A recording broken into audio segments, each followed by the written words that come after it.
ಸಿದ್ಧಗಂಗಾ ಕ್ಷೇತ್ರದ ಪರಮ ಪೂಜ್ಯ ಸಿದ್ಧಲಿಂಗ ಮಹಾಸ್ವಾಮಿಗಳವರು ಈ ಸಂದರ್ಭದಲ್ಲಿ ನಮ್ಮ ನಿಂದನವನ್ನು ಕುರಿತು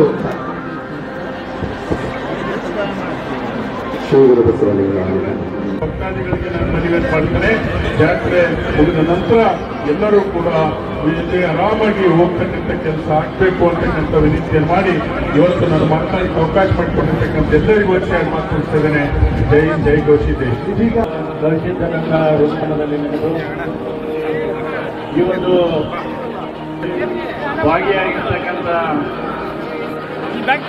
ಎಲ್ಲ ಗೌರವಾನ್ವಿತ ನಾಯಕರಿಗೆ,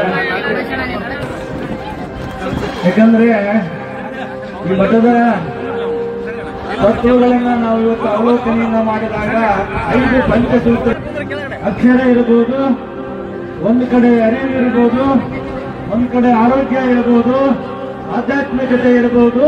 ಇವೆಲ್ಲವುಗಳನ್ನು ಒಳಗೊಂಡಿರ್ತಕ್ಕಂಥ ಮಠ ಯಾವುದಂದ್ರೆ ಅದು ಗವಿಮಠ.